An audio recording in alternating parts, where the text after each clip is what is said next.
What's up, game players? Man, how are you guys doing? I want to welcome you guys to the Analog Circle Podcast, episode number 72. I am your host, Kiaun Mitchell, and as always, thank you for tuning in to another episode of the Analog Circle Podcast. Now, of course, if you're new to the podcast and you haven't listened and this is your first time tuning in, you can also find some previously recorded podcasts over on iTunes, Stitcher, SoundCloud, Audio Mac, and some other places. I don't know.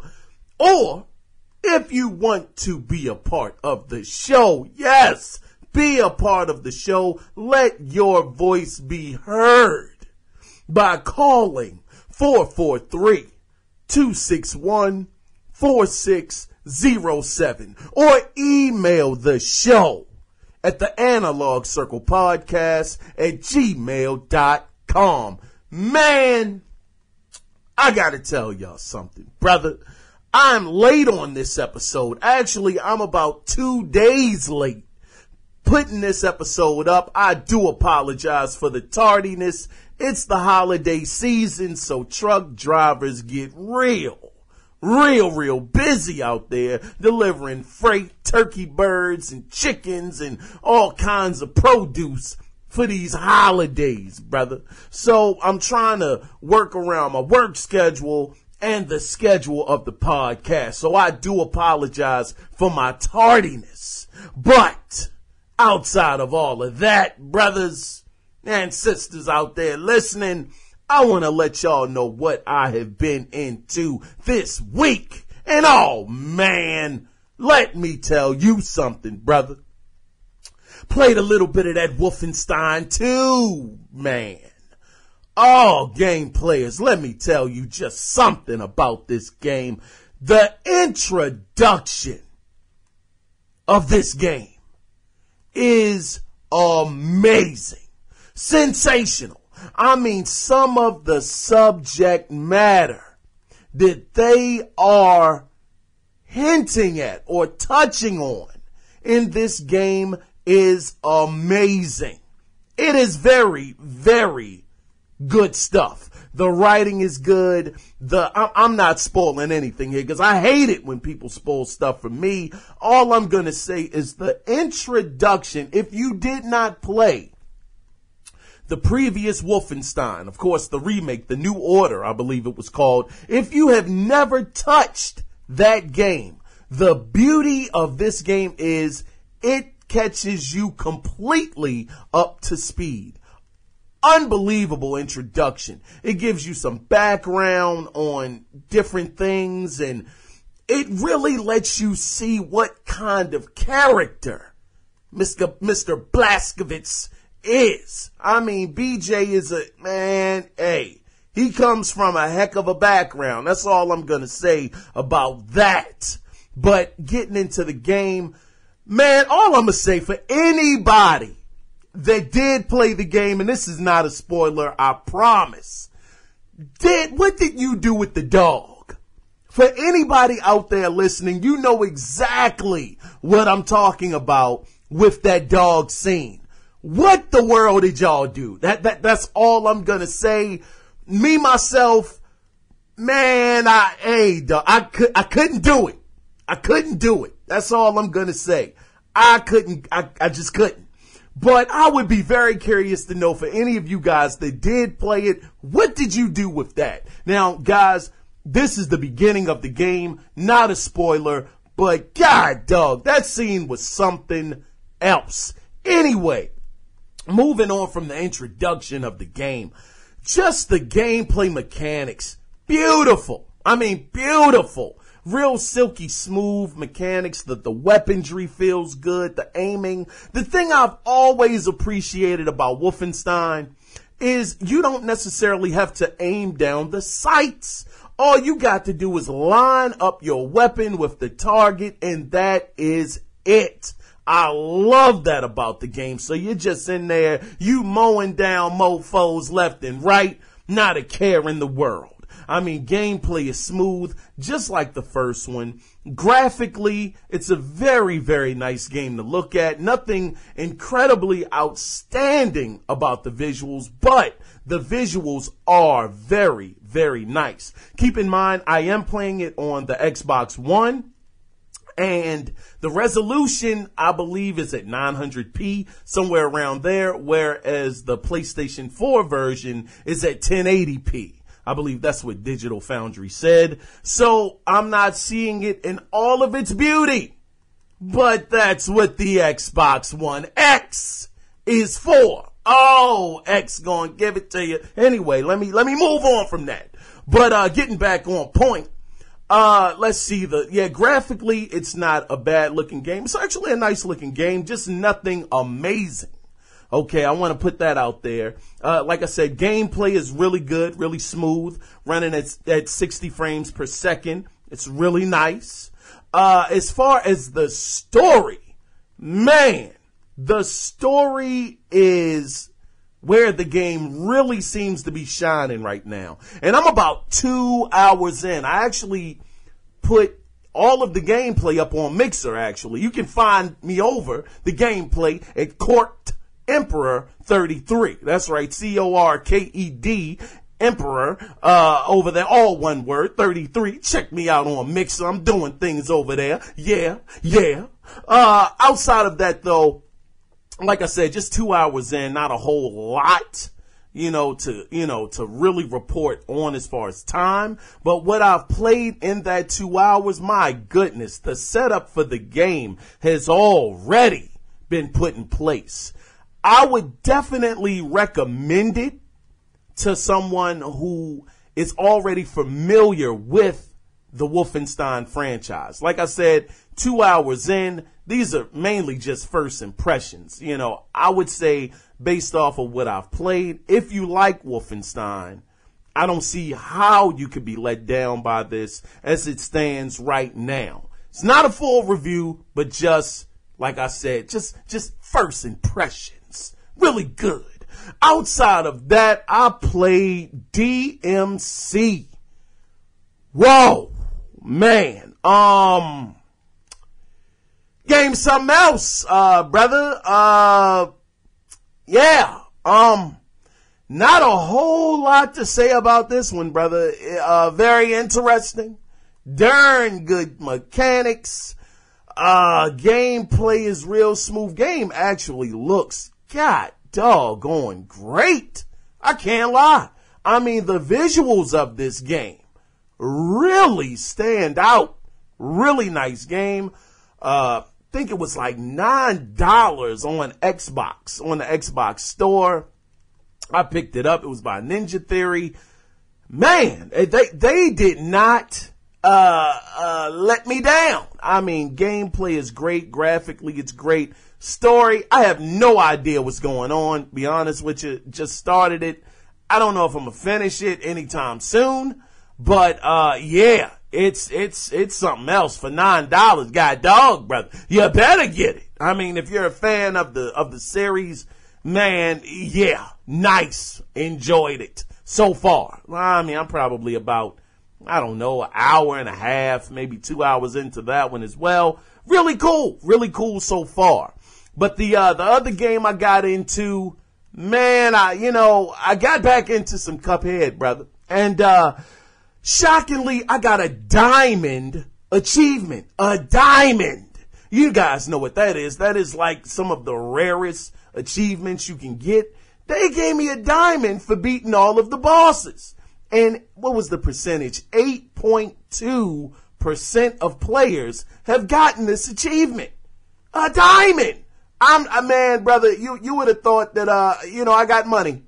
As excited as I was to see that pop up, I was quite amazed that the 1 million+ people that have this game haven't beat all of the bosses, only 8.2%. So, man, I felt darn good about that, brother. I said, oh my gosh, man, am I doing something or did people just quit before they got to that point?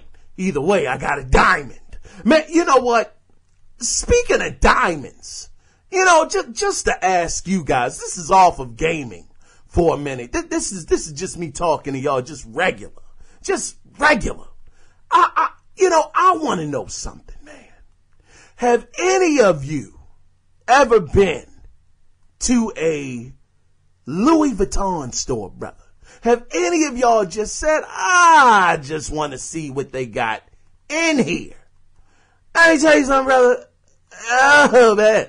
I went to the Louis Vuitton store in Towson, Maryland. Any of you guys that are familiar with Maryland, Towson has a really big mall, real nice size mall. It's like 3 levels.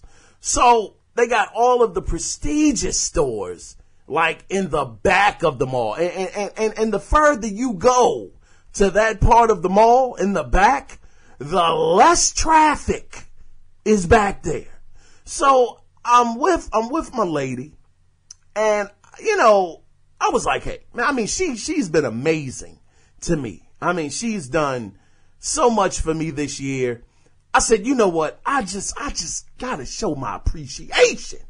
Let's go to the Louis Vuitton store, babe. I know you like LV. You got one of their bags. Let's just go and see what's what.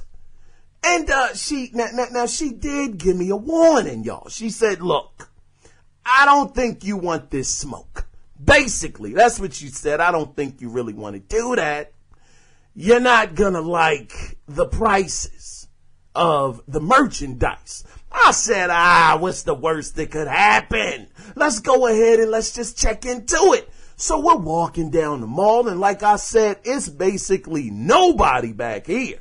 Okay, I mean, traffic has come to a complete darn near stop when we get down this side of the mall. So we go into Louis Vuitton. And I should have known something was up, that this store had to be kind of prestigious, because it was a guard up in that joint. Okay, we're not talking mall security here, brother. This guy was standing there, arms crossed, with a firearm on his side, brother, looking like, CIA, with some kind of little blue jacket with some gold buttons on the front. I said, oh man, this brother looks serious. I waved to him. I said, hey, how's it going, brother?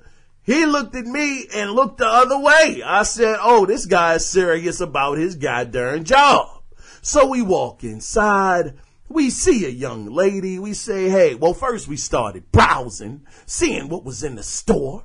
And she said, I like that bag up there. I said, you know what? That's a nice bag, too. I like it, too.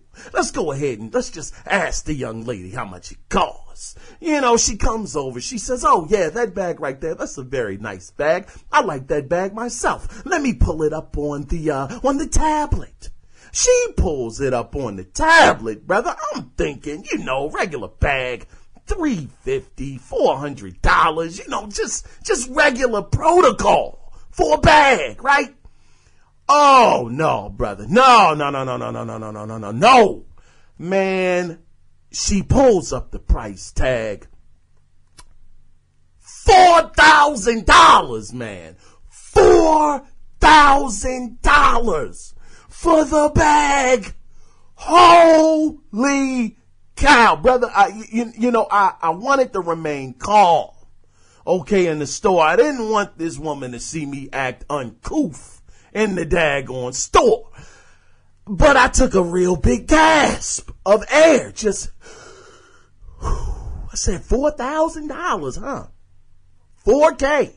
Oh yeah, it's it's a nice bag. This bag didn't have any gold on it. It didn't have any platinum accessories on the bag. I mean, it was just a regular leather bag. $4K. I said, ma'am, thank you for your time. It's greatly appreciated. But I'm going to have to exit stage left on this one. My lady laughed at me. He said, I told you didn't want this kind of smoke. Anyway, outside of that pretty much sums it up. It was a good week. good darn week. I think I've rambled on way too long with that story. So let's go ahead, man. Let's go ahead and get into the feedback section. We 15 minutes in. God dog. Let's go ahead and read what Mr. Cody Clark had to say in the feedback section. Now, last week I was asking you guys, of course, let's give this thing some context. Does Microsoft give up on their IPs too quickly? Now, this is what Mr. Cody Clark had to say about this guy, dog it. Now, the name of his email is The Dungeon Keeper Game That Was. Okay, let's see. I think that never was. I'm sorry. All right. Now, Cody Clark writes in and says, I didn't realize that they were working on Sunset Overdrive 2. The first game ticked me off. It was not my cup of tea. Currently, with the way Microsoft talks about how they don't feel the need to have games focused on one system, it does feel like that is biting them in the butt now. I agree, which is a shame. Man, I would love to see some of the JRPGs and the other Japanese games on the Xbox. We had lots of great ones on the OG and the 360. So I don't know who they ticked off, but clearly we are suffering from that lack of foresight.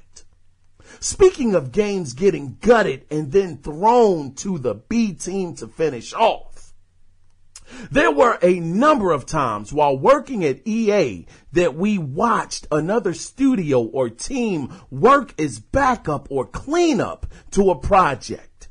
When SWOTOR was getting near the end of development the last year, EA made BioWare pull engineers from all over. Almost all of Mythic's engineers were forced to work on the game like it or lump it, trying to solve problems, fix holes, etc. It made for a miserable experience for a lot of programmers. Getting pulled off of the programs and projects they were working on, putting them behind on that to focus on the flagship, on the quote unquote flagship. In this case, a Star Wars game. Then having to play catch up when they got back. Meanwhile, Mythic also had the chance to pick up a Chinese developed mobile game and polish it off, which saved them a lot of time. It was called Dungeon Keeper Mobile. The reason it was so crummy and money grubbing, because it was intended for a Chinese market. But EA retained the rights to all other locations outside of China to release it. They handed that to Mythic, which at the time was in control of Ultima, Dark Age of Camelot, Warhammer Online, and technically Wing Commander, but we never did anything with that IP. Holy smoke. Long story short, B teams have a metric ton of work to do, don't often have the same design principles, and are basically forced to rush a game/project out as soon as possible because the big boys upstairs want to cut their losses. Are there cases where a cleanup team takes a spoiled apple and makes apple pie? I like that. Yes, but more often than not, it goes bad and it will end up spoiling a lot of other things in the process. He continues to say, and now to go put a $170 aside to get an Xbox S post-Turkey Day. Do me a solid and shout out any mad, crazy console deals you see leading up to Santa Day.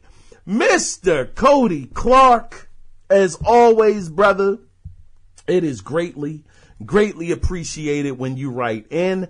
Dungeon Keeper Mobile, the game that never was. This is amazing. You know what? You hear, like you said, Cody, it's a lot of stories about the B teams working on stuff. I mean, hey, Mass Effect Andromeda was a big victim of that situation. Matter of fact, another EA game, now that I think of it, actually fell into this same fate.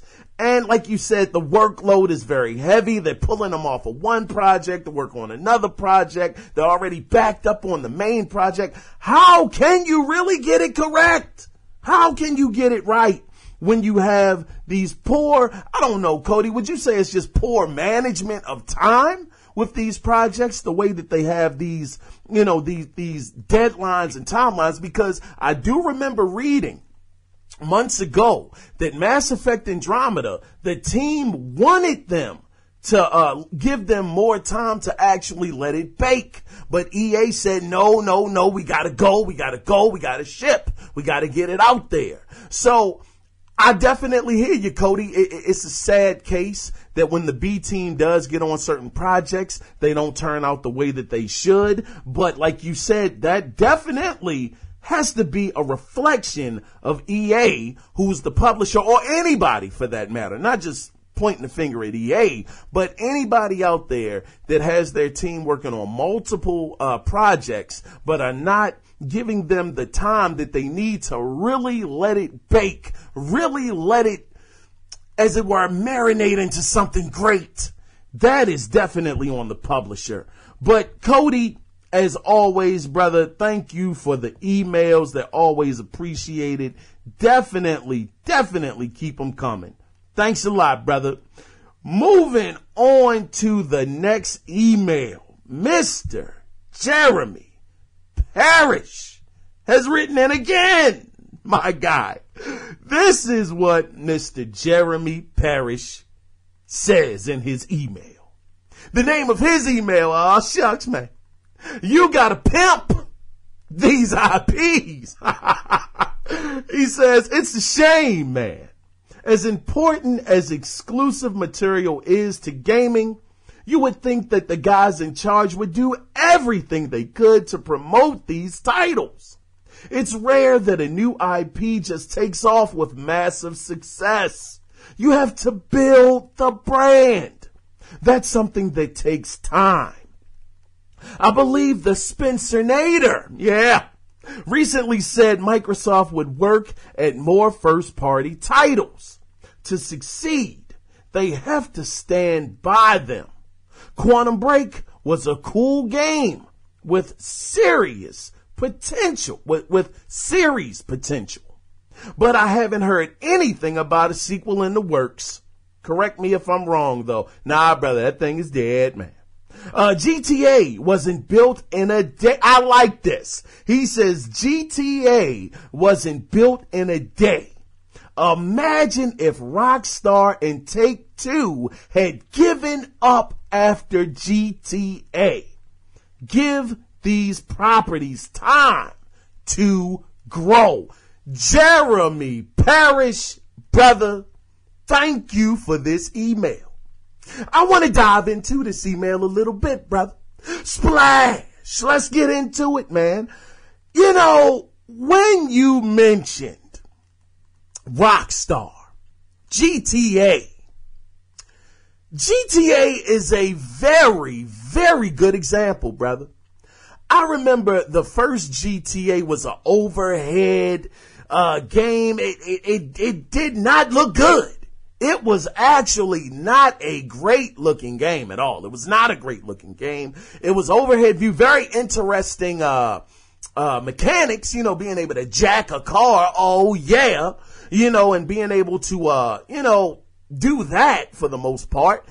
And the missions, it was just not what it is today. Like you said, Grand Theft Auto didn't break out until the third iteration. It took 3. The third one was where it stuck. Like you said, Jeremy, you gotta give them time. You gotta let them cultivate it. You gotta give them time to really, just grow the doggone series. It's not gonna hit the first time, like you said, is rare. And that's the thing that I appreciate about Sony.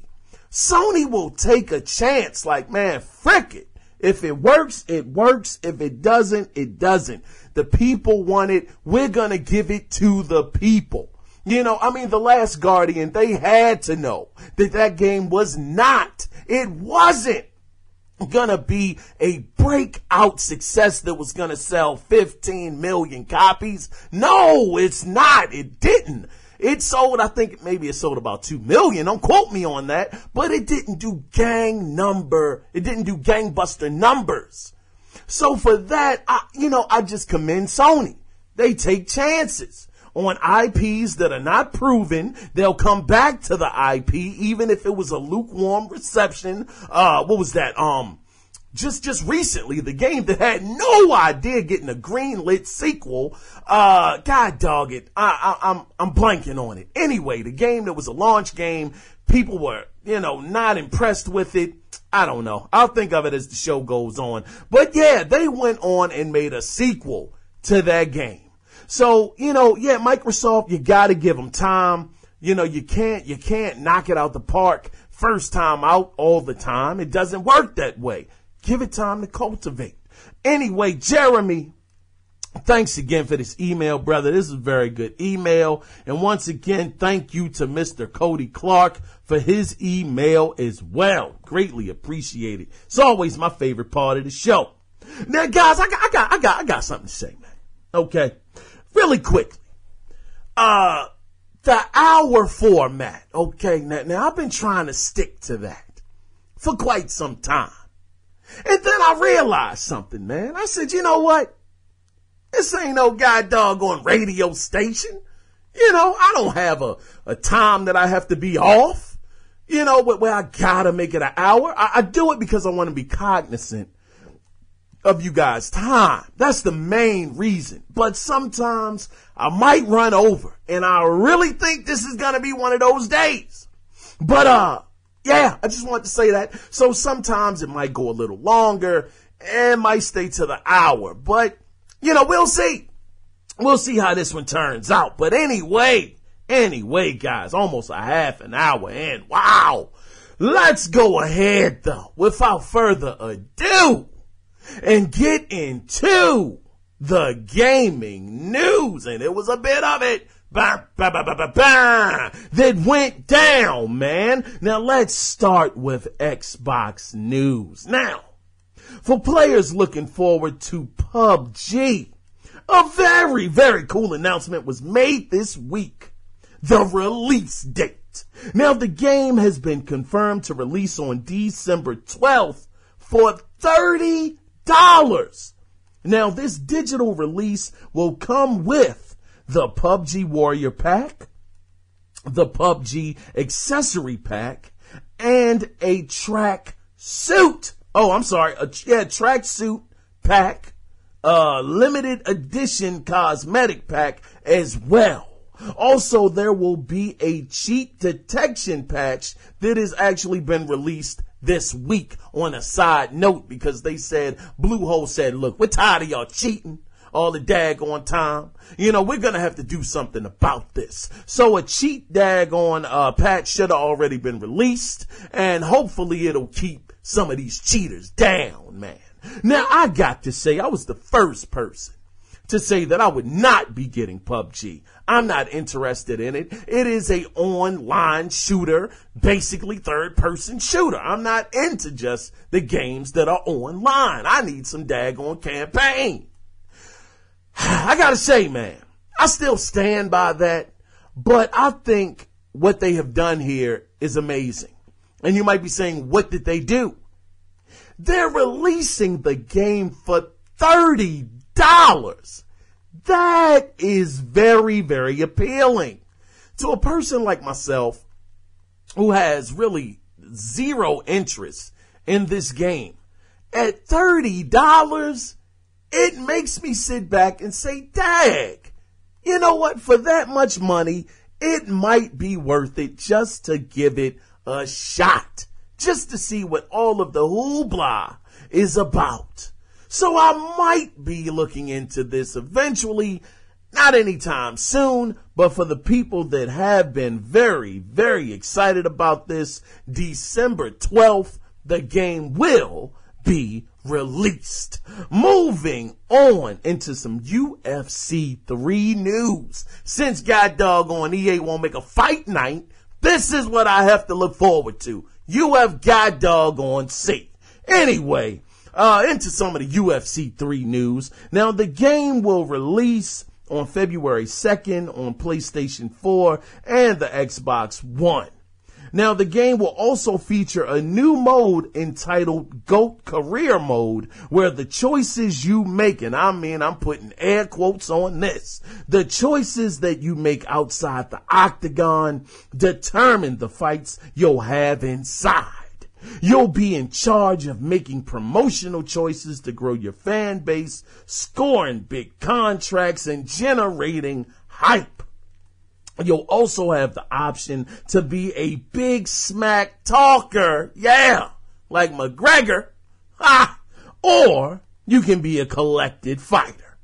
Now, they will also be enhancing fluid and responsive animation with a player motion system that will make for better fluid and responsive animation for more graceful transitions between moves and more natural looking reactions. They will also be adding a few multiplayer modes designed for fast gameplay such as Stand and Bang and Submission Showdown. I must say, man, look, listen.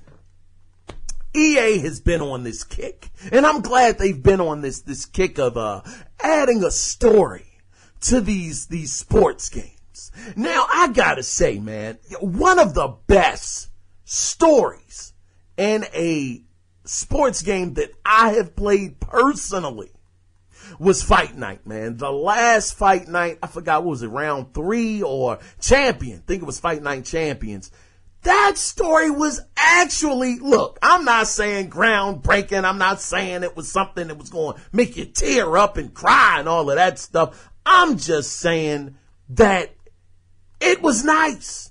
It was a darn good doggone storyline. I thoroughly enjoyed it.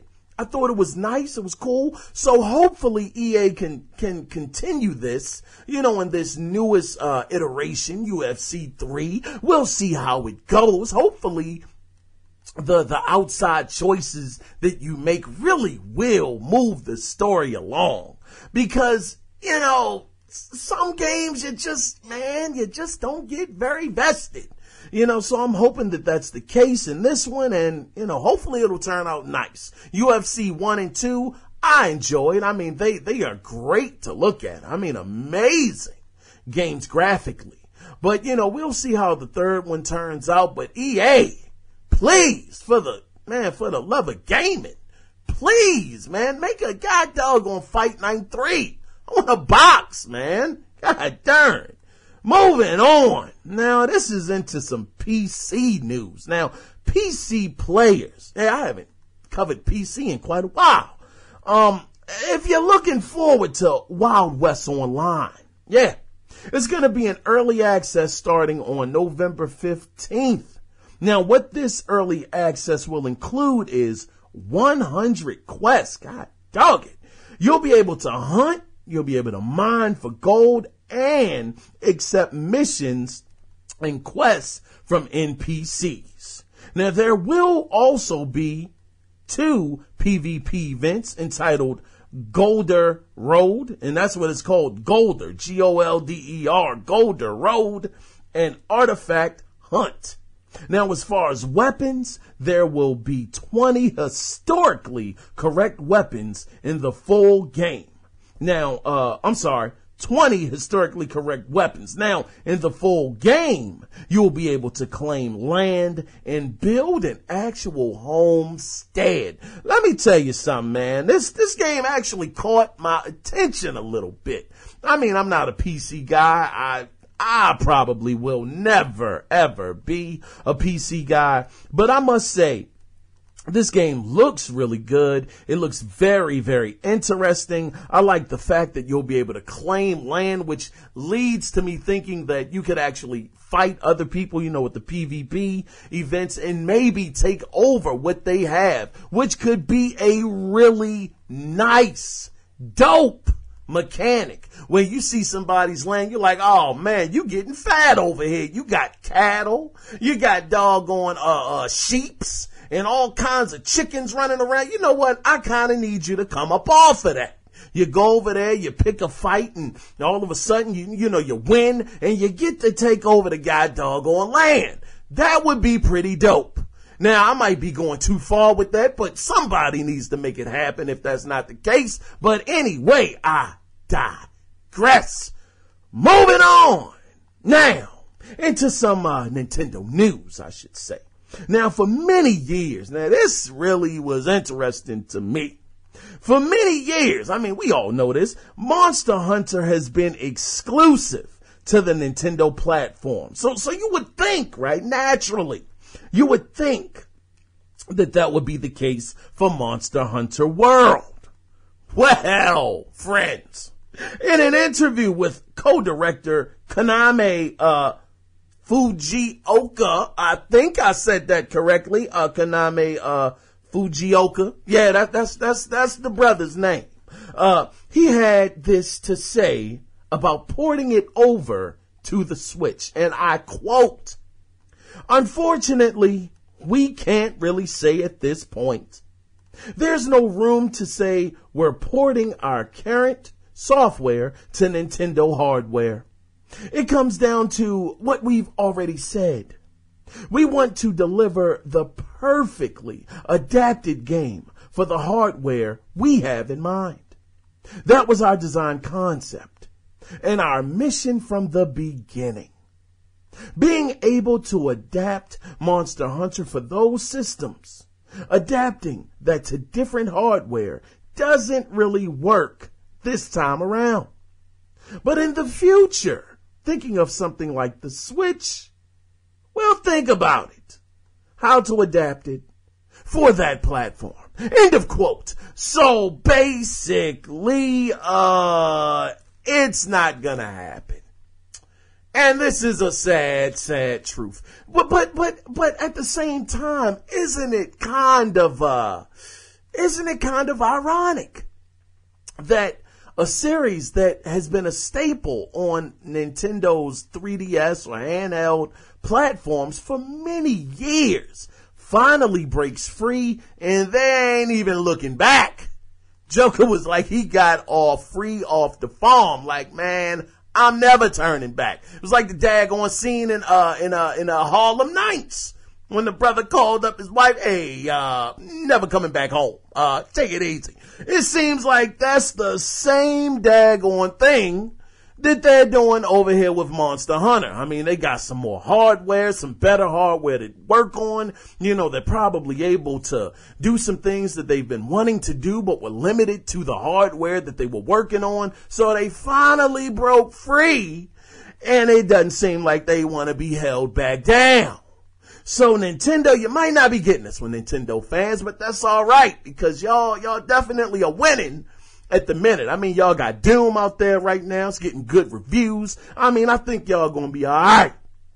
But anyway, back onto the topic.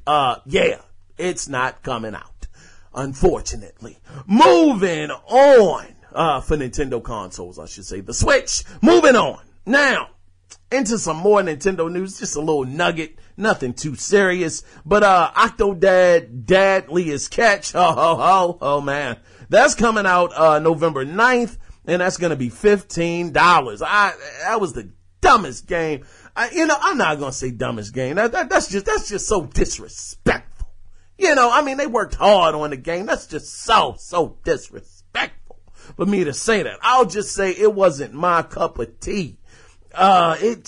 He's stretching out. He's like an octopus. I didn't get the concept at all of what they were trying to portray. It just wasn't for me, but $15 for you guys that are looking forward to it. Moving on. Now, into some PlayStation news. Now, Now, now I remember when we first found out about the achievement system. Now, I mean, look, man, I thought it was going to be a little deeper, than what it was. I thought you were going to be able to, when it said the achievement system on the Xbox 360, I'm thinking, man, Jack, you're going to be able to earn games. You're going to be able to get credits. You're going to be able to do some stuff with these achievements, man. None of that happened, brother. Not a darn thing. You just get a pop-up on the screen. And don't get me wrong. It's nice. It's cool. I like it. But it's nothing physical. Nothing you can actually touch or anything. But, man, let me catch my breath. God darn, I'm sweating out this mother lover, man. Sony. Oh man, Sony is always doing something. They're doing something quite awesome, with their trophy system. Now Sony, it's actually called the Sony Rewards system. Now this allows players to register their trophies for virtual money. Now this is how it works. Now, oh man. Now, for 100 silver trophies, you get 100 points.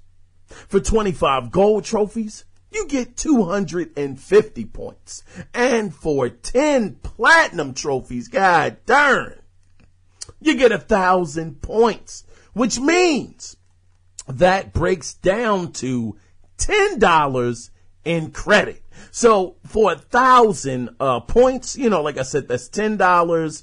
For 100 points, that seems like $1. For 25 gold trophies, that seems like $2.50.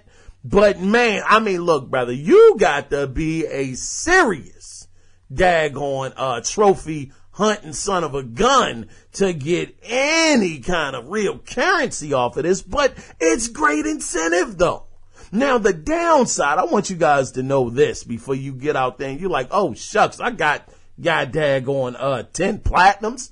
Nah, brother, you don't have 10 platinums worth 1,000 points, brother, because you got to register. Okay, you got to go to the PlayStation Network and register first, and then that's when you'll get to reap the benefits of all of your platinum glory.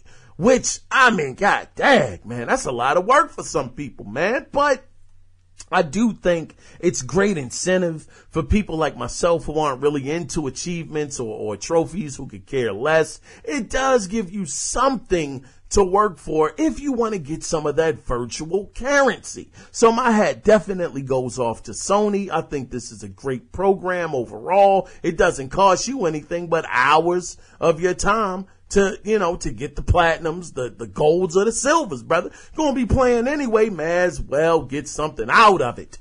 Anyway.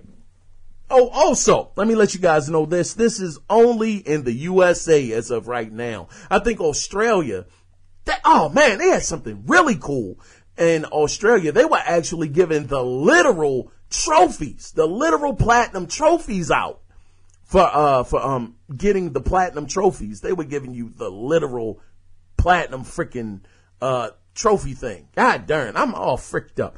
Anyway, moving on, man. Now into some more PC news. God dog, y'all on a roll this week. Now, Watch Dogs will actually be free from November 7th until the 13th. Now, in order to get it for free, you will need to register for Ubisoft's Uplay service. That is the only way to get this deal. Now, moving on. Now, this is some of the big news for this week. Oh man, this is kind of big.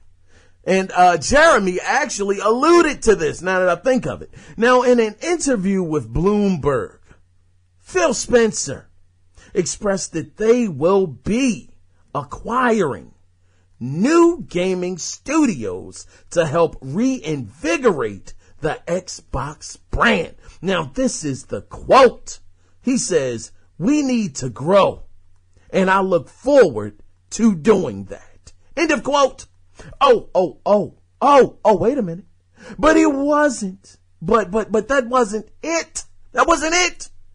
Phil also mentioned that Microsoft will probably debut a streaming service that doesn't require a console for some types of content in the next 3 years. Oh man.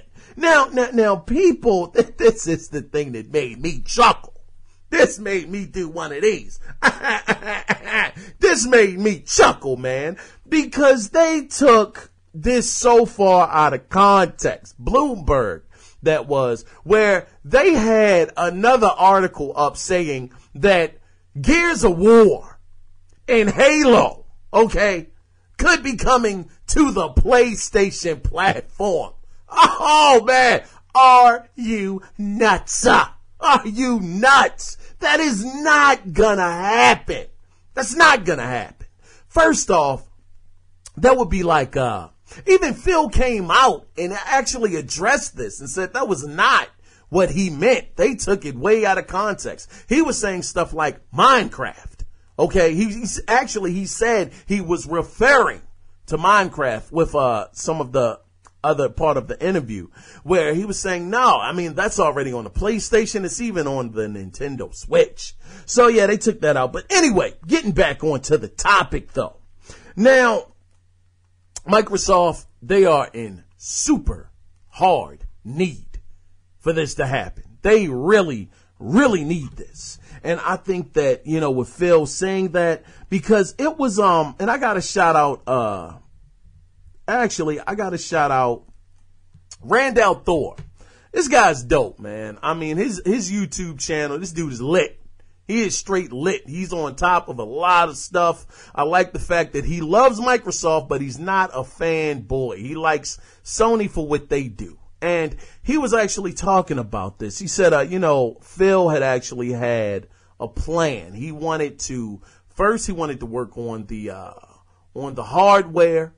He got that out there. He wanted to work on Xbox Live. We just got the update. That's out there. And then his third priority was the game situation. So now it seems like this is what's next. Of course, Phil said they already have some projects in the works. Haven't been seen yet, but they are in production. Things are coming together. So with Phil's track record, I have to say he has checked off all of his boxes so far. And if the gaming situation was the third thing on his list, and now he is finally to that point, on his list, this is the next thing up. I really believe Phil will deliver, especially with him having the new position that he has where he can just go to the head guy and let him know, look, this is what I need. I need this budget. I need you to cover me on this. So I think that it will get together. Microsoft will pull it together. Phil Spencer and the team that he has made, they will pull this together in the future.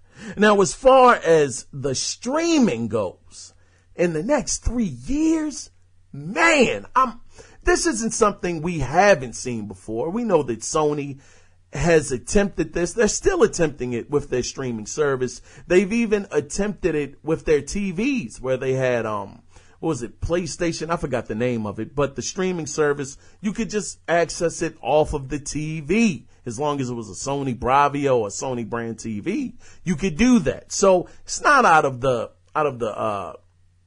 I guess the realm of possibility that we could see this in the next 3 years. If anything, it'll be much better in 3 years. The internet speeds will be better.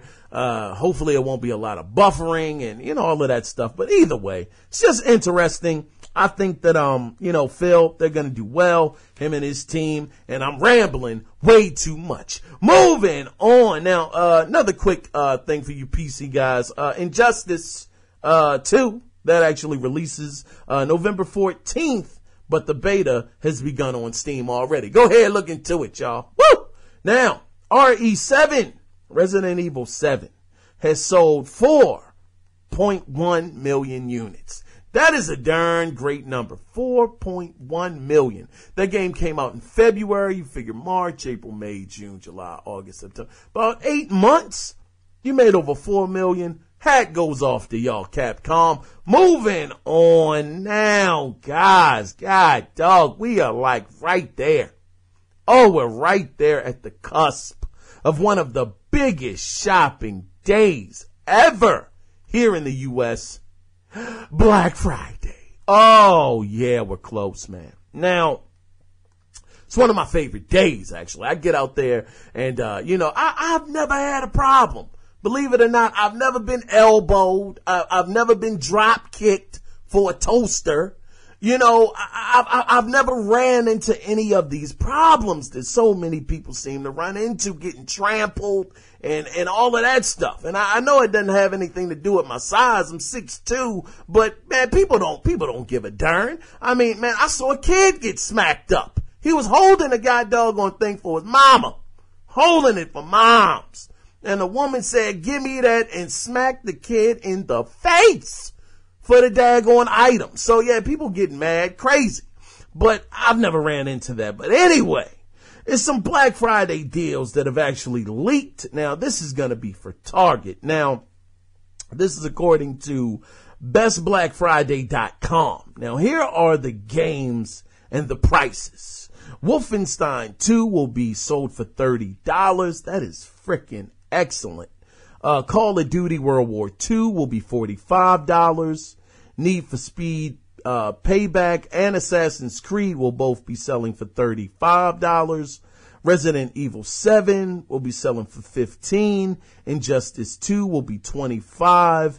And you'll also be able to get $10 off of PSN and Xbox Live. Now, I got to say, Target they're doing darn well, man. I saw Best Buy's a couple of hours ago. Best Buy has everybody beat.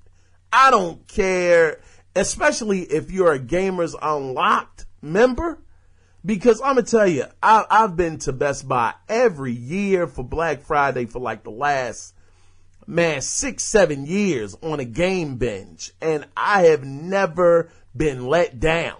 I mean, that's how I got Witcher 3, because it was $35. It was just $35. I said, gee whiz, how bad can it be? Amazing, by the way, but I would recommend going to Target and Best Buy. Walmart, they were a little behind the curve of everybody else. Shockingly, because that mofo doesn't lose most of the time. Walmart does not get undercut. But this time, a game like, like Call of Duty, I think they were matching that. But Wolfenstein, that was like 40. I think that was like $40. It just wasn't there. So my advice would be definitely go to Target and Best Buy. As it stands now, the PlayStation 4 1 terabyte is going to be selling for $199, and I've seen this across the board from several different stores, $199, and the Xbox One S will be selling for $189.99. They actually cut them. Now, some people are saying that the PlayStation 4 is a bit of a better buy because it has a 1 terabyte hard drive versus the Xbox One S having a 500 gig hard drive. But like I say, it comes down to preference. It depends on how big of a Halo fan you are, Gears fan, or how big of a God of War fan, or whatever, man. Shoot, but y'all know the deal. God dog it. Moving on to the next story. Now, speaking of injustice, it was actually suggested by Ed Boon that if you want to know who will be in the next fighter pack, tune in on Friday, November 10th, which is actually tomorrow or today, if you're listening to it. Now, that's gonna actually take place during the E-League World Championship at 10 p.m. on TBS. So if you guys are interested, you want to know what's what, hey, TBS it tomorrow night, 10 p.m. and see what the heck is coming down the pipeline for God doggone Injustice 2. Now, moving on, God dog it. Oh shoot. Now this story right here, man, this just goes to Jeremy's point again. And I mean, dang, that's why when I was reading his email. And shout out to Jeremy too, man. I almost forgot. He sent me another email and I forgot to read it. Hey, Jay, man, my bad, brother. He was just basically saying that Mario World, he was joking with me, saying, you know how, grown men crying and sobbing and can't believe that, it's just so great, up there. Oh, Mario, oh gosh.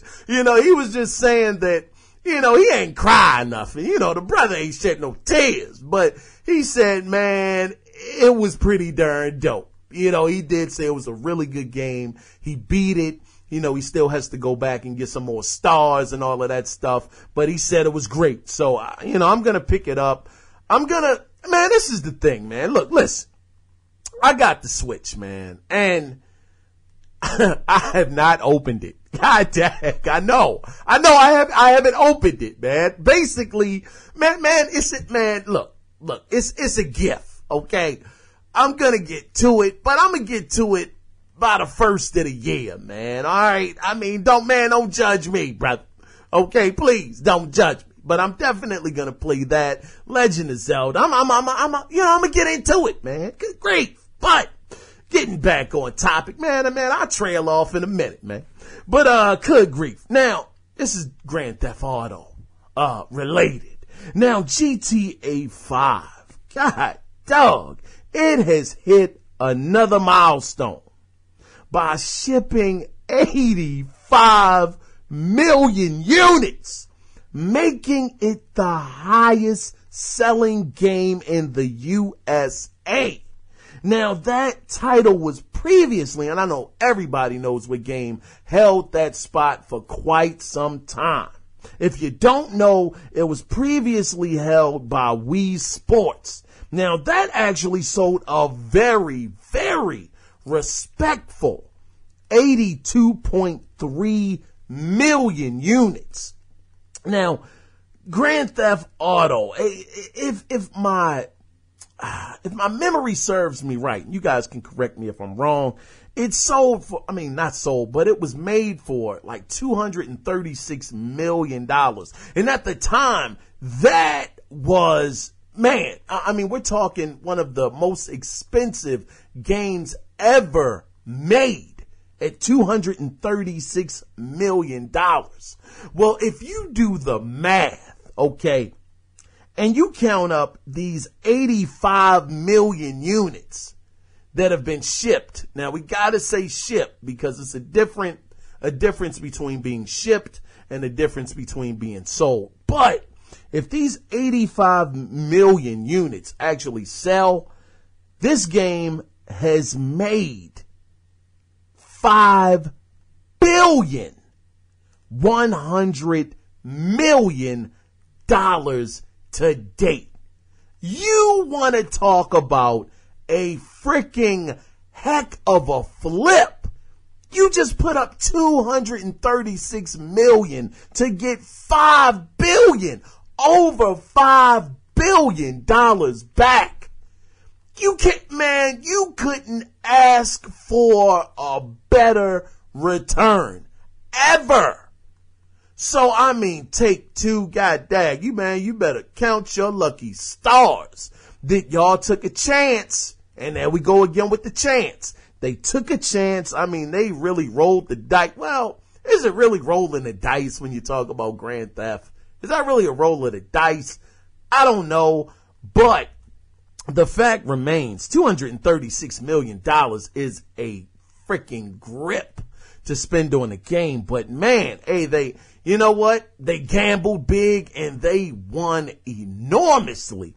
$5 billion. God dog. Congratulations to Rockstar. You guys have freaking made it. That's all I can say about that. That is amazing. But moving on into some EA news. God dang, $5 billion. Let me get back on track. All right. Now this really blew my mind. It blew my mind and I'm nervous about this situation that EA has put themselves in. Well, not themselves, but somebody else. Now, they have just acquired developer Respawn studio. Respawn is now their property. And they have also, on top of getting Respawn, they have now bought the Titanfall IP. No.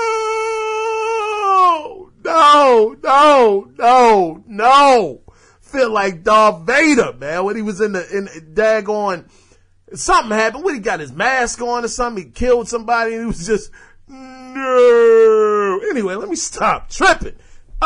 This is just horrible, man. We already saw what happened to Visceral. That just happened just weeks ago. They just shut them down.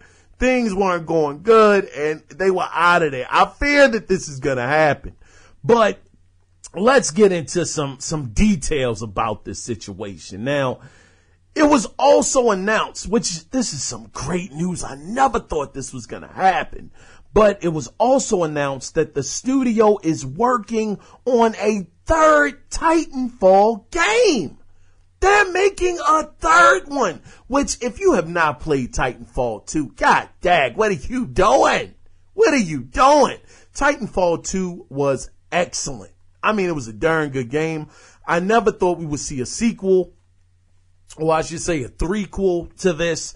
It's a third one coming out. I'm very excited about that. But on top of that, they also working on the Star Wars game. Oh my gosh. I hope that they have much better success than Visceral.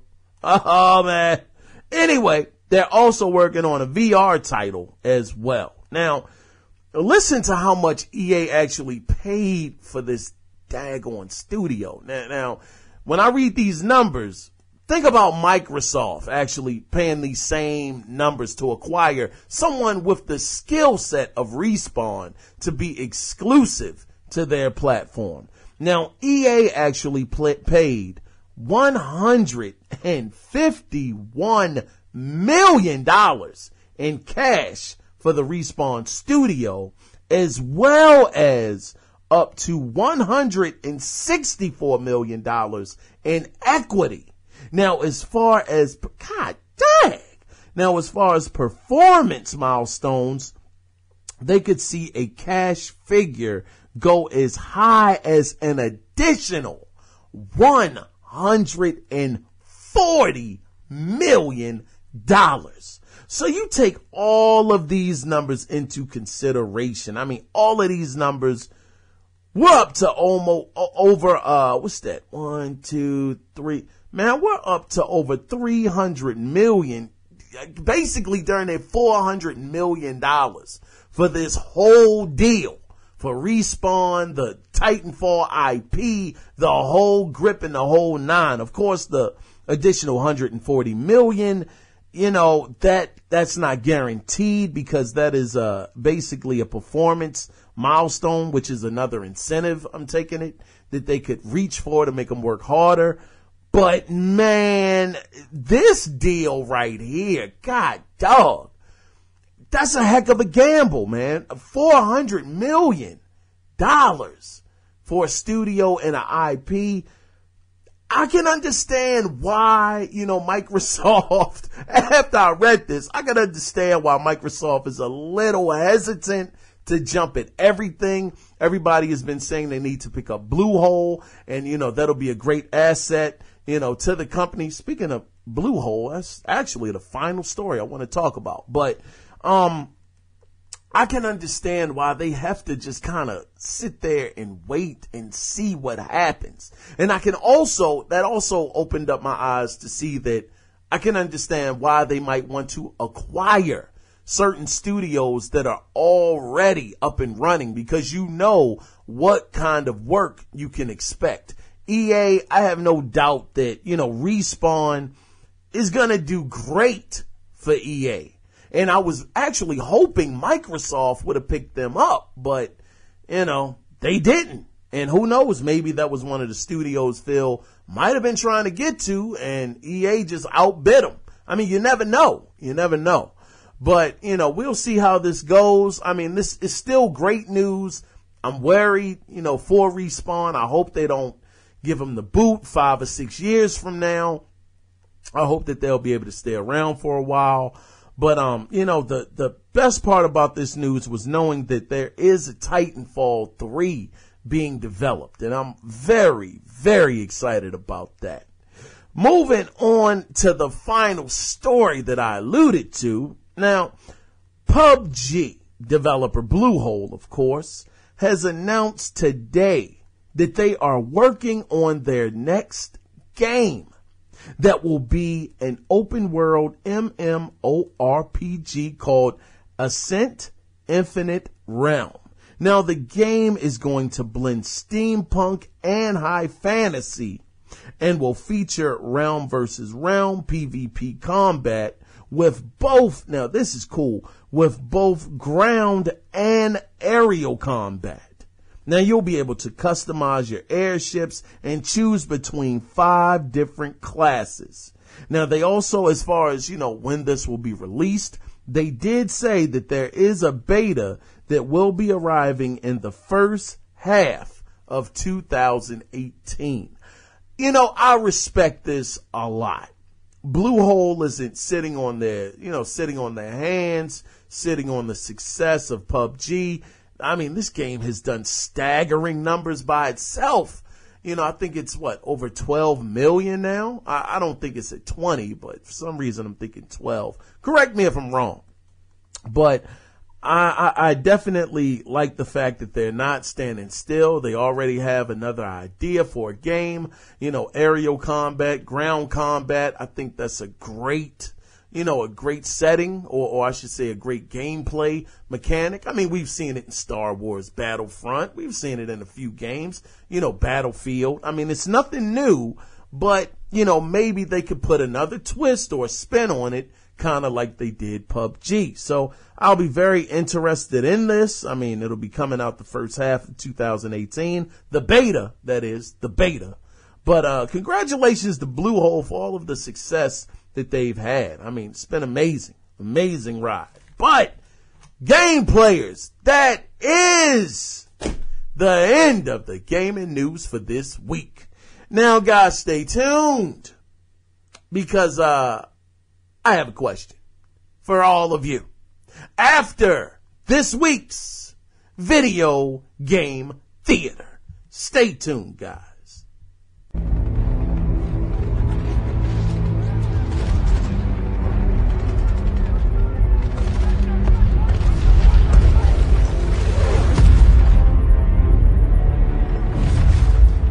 Of all the things I've seen on the battlefields of the frontier, the pilot is the true dominant force.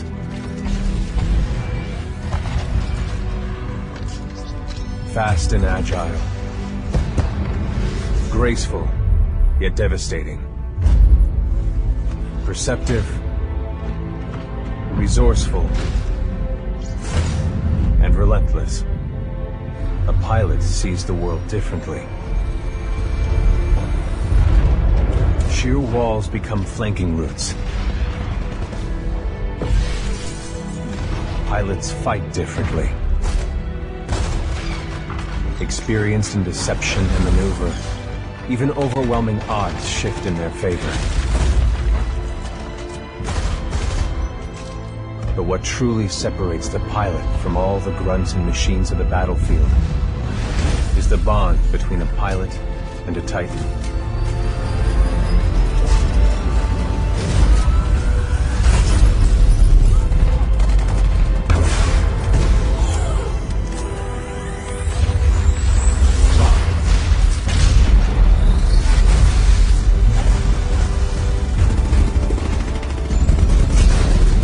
Linked to a Titan, a pilot can only be stopped by overwhelming force, or an equal.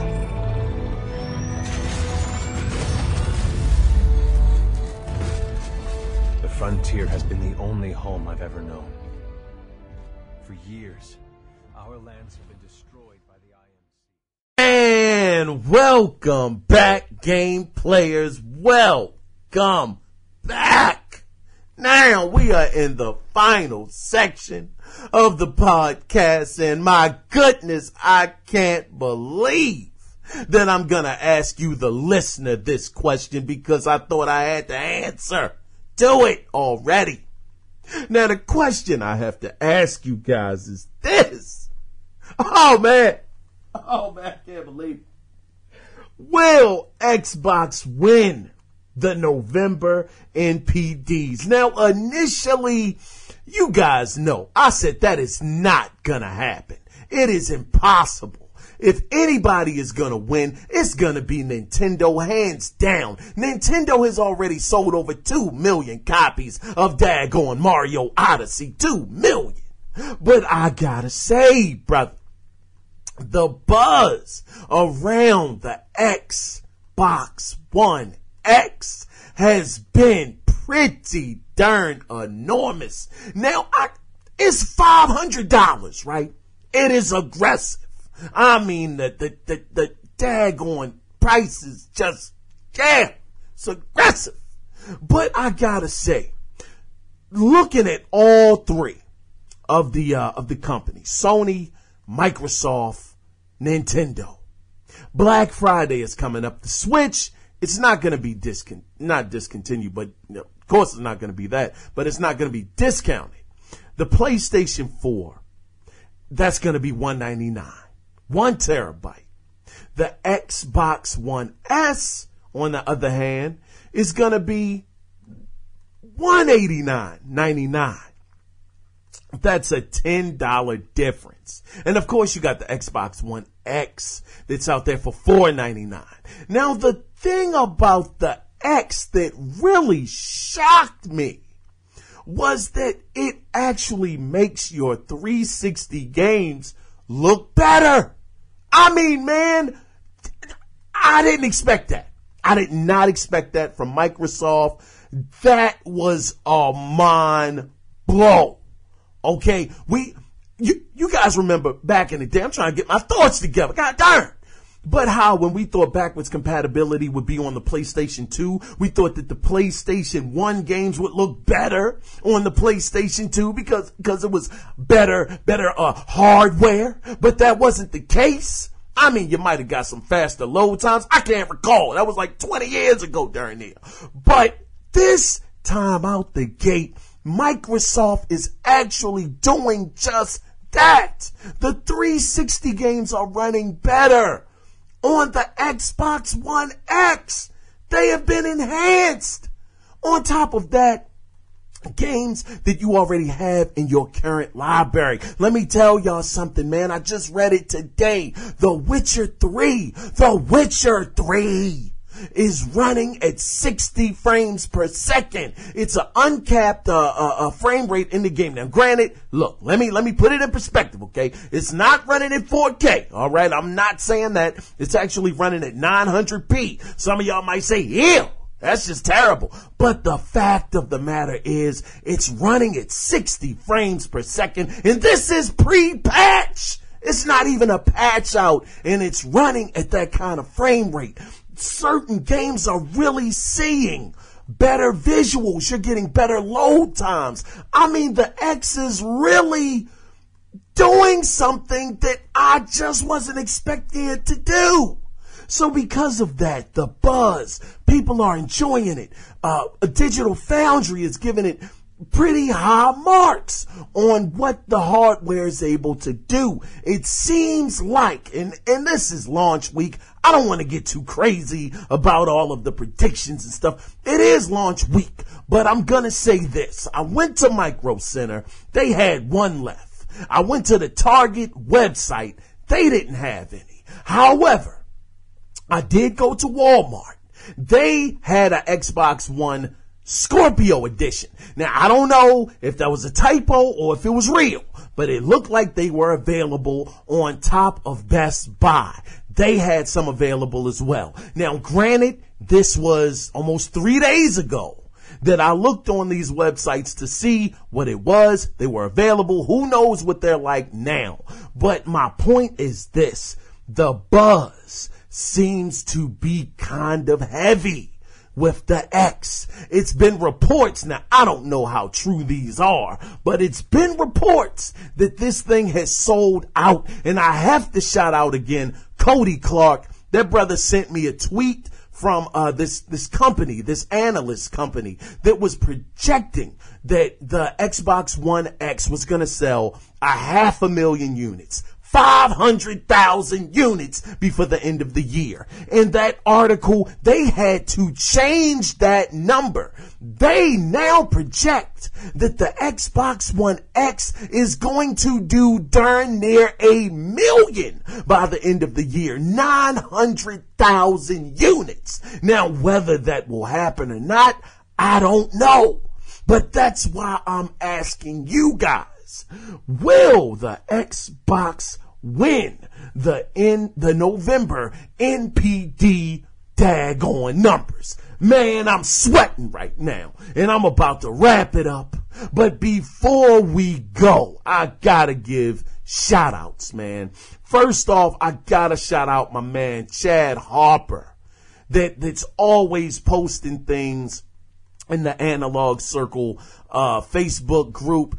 Thank you so much, Chad Harper. This brother, he actually brought up the Watch Dogs being free on PC in the group. You know, he's always posting. Shout out to you, man. I really, really appreciate all of the posts and all of the support. Also on top of him, I gotta shout out Mr. Mestino Davis for posting in the group as well. You're great. I always look forward to reading the things that you put up. And, you know, just thank you for the interaction. It's just greatly, greatly appreciated. On top of him, of course, Mr. Cody Clark for always writing into the show every week. Thank you so much for that. You don't know. It really means the world. You, on top of Jeremy Parrish, for writing in, you know, in the feedback section. I can't tell you how much it just brings joy to me to get you guys to actually write in and interact, man. It's a great, great feeling. So I just really appreciate you, Jeremy, for writing in and, you know, just being a part of the show. And to you, the listener out there, for tuning in every week, showing your support, downloading the show, spreading the word about the Analog Circle. It means everything, man. I mean, I'm not trying to get sappy or anything, but I appreciate y'all. I really, really, really do. And shout out to Michael Jakunski. That brother's awesome. We were talking not too long ago, you know, it's just, man, I just appreciate the community, brother. I mean, seriously, if you guys want to join the Facebook group, feel free. It's over there. You can find it at the Analog Circle Podcast. You know, it's Facebook group or whatever, you know, whatever, man. Just, I appreciate y'all. But also on top of that, a couple podcasts that I want to recommend to you guys. Definitely Game Enthuse. Shout out to Aaron, Tiny, and Mike over there. They do great work. It's a video game podcast. Love the work that they do. On top of them, Gamer Tag Radio. They're like one of the biggest podcasts out there. You know, love those guys. They're awesome. You know, and also, last but definitely not least, I gotta shout out the Weapon Wheel podcast. Those cats, man, hey, man, they're a handful over there, brother. But shout out to them, man. But anyway, I am out of here. And like I said, if you guys want to actually chime in on the question, you can reach the show at 443-261-4607 and leave a voicemail, or you can leave an email at the Analog Circle Podcast at gmail.com. Oh, guys, this is it. The end of the road for this week. I was your host, Kiaun Mitchell, and we will be back again next week. But until then, remember this. It's not about the consoles. No. It's about the games. You guys take care. Be safe out there. Bye-bye.